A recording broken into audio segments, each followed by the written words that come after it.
ATrack's patient encounter tracking provides an easy way for students to track individual patient encounters they have during their clinical experiences.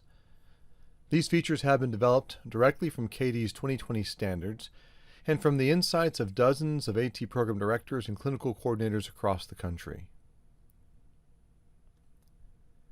Information for each encounter is grouped into 4 categories: patient demographic and activity information, patient health information, students' encounter activity information, and supervisors' approval and comments. In this video, we'll show you how to turn on patient encounter tracking for your campus and how to configure it so you'll be able to use it the way that you want to. So to turn it on, go to General Settings, and as you scroll down, you'll see a section that says Patient Encounters. Make sure that this switch is set to Yes. Now, what that will do is that will turn on patient encounter tracking for all of your sites, all of your locations, and for all of your classifications. Now, in order to set up or to configure all the different fields and whatnot, click here to Configure, and you'll see all the fields that are available to you. So the first category is right here is the patient information. And so you can see here the categories of age and socioeconomic status and other things are in the first grouping. The second grouping is the health information for that patient. The third part was the encounter information for that student, and then the preceptor sign-off information. So you'll notice that these have a lot of things that you can change. You can enable it so that the student can actually see it, or you can disable it. So if you deselect it, this will not show up on their tracking form. You can also require an item or make it optional. So if it is enabled, but this is not checked under required, then it's optional. As soon as I check it to be required, then they have to fill it out. You can also change the titles. So instead of age category, you could put ages, or you could put socioeconomic status or income level, or whatever you want to put here. You'll notice that over on the right-hand side, on many of these, there's the ability to configure what actually appears. So for instance, under age category, if I click here to configure items, you'll see a list of the items that I want to appear when they are selecting their age categories. And this is pre-populated. You'll see this list as soon as you log in and start playing with it. Now you can change this, and all of these lists work the same way, and you're probably familiar with how this works throughout ATrack. You can click on the item and you can immediately change it, and as soon as you change it, make sure to click the check mark on the blue box to commit the change. You can also abandon the change or reset it to what it was before with this button, or you can just exit out. You can also turn them off, make them inactive. So if for a particular reason you want to remove some for the moment, you can deactivate them, or you can completely remove them by hitting the delete icon, and that item will go away. And to add new items, just at the bottom here, you type the item name in and click Create Age Category. It'll appear on the list. Lastly, you can also reorder these. So you can order them in any order you want them to appear on your list. And these, of course, are ordered chronologically.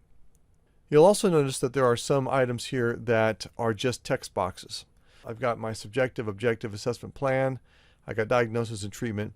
What you may choose to do is to say, well, I want to have you want to have a box for each of these for their SOAP notes, but not include a diagnosis box and a treatment box for people to type in. And that's fine. Or you might do the opposite. You might say, well, I really don't care about each individual item of the SOAP notes, but I'll let them put them in the diagnosis and treatment box. And of course, this will be required. So it's up to you how you want to use these. The other thing is you can, again, rename them. So if you don't want to put subjective, objective, you can put whatever you want here. Maybe you just want one box for all your SOAP notes. So if you do that and you make that required, then you can get rid of all these others and you just have one single box for them to put all their information in. So it's completely up to you how you want to do that. We've also included diagnosis codes. So we have all of the ICD-10 codes in the diagnosis codes drop-down. And we'll show in a different video that's a searchable box, and you can have multiple codes that you can select.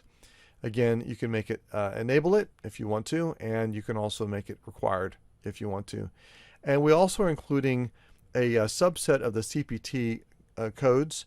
These are the ones that are the most used by athletic trainers. And same thing, you can choose to show that, not show it, and require it or not require it. This next area down here about encounter information is information about the encounter itself, not about the patient. How much time was spent with the healthcare professional, how much time was spent with the patient, and these are time selectors that they'll put hours, minutes, seconds. Practice domains, and these are pre-populated as well, and you can again add to these or change them however you want to.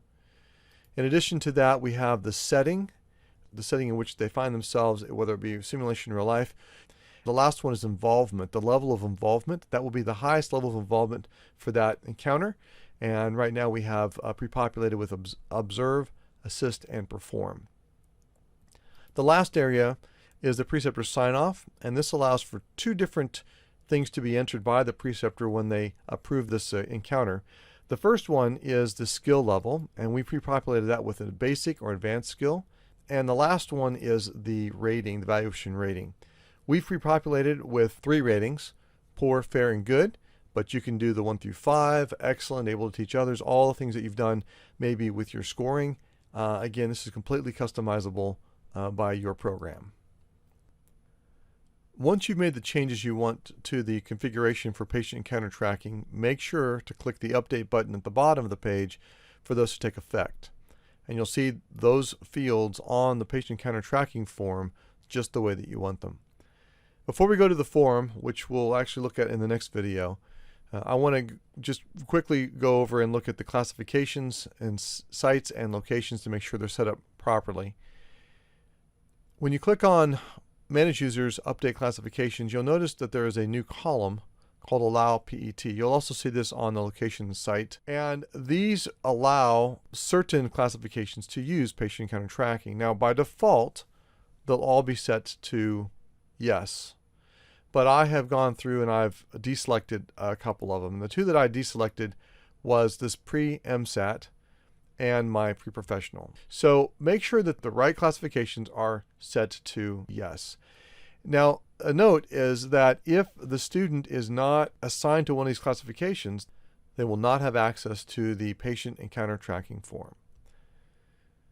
We go over to the managed sites, and in the same way, we can look at the update sites. The sites, as a reminder, is the organization with which you have the affiliation agreement. I would have a site, but I'd have maybe multiple locations at that site. Well, you notice that here on the site page, I also have this allow PET, and I'm going to allow patient encounter tracking to occur at all of these sites. But if for some reason I don't want that, I can again just select it and it will turn off just like that. The same thing is true with locations.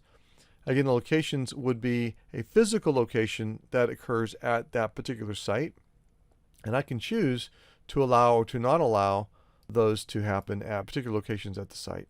So it's up to you how you want those to appear. Well, now you've seen how to enable and to configure your patient encounter tracking.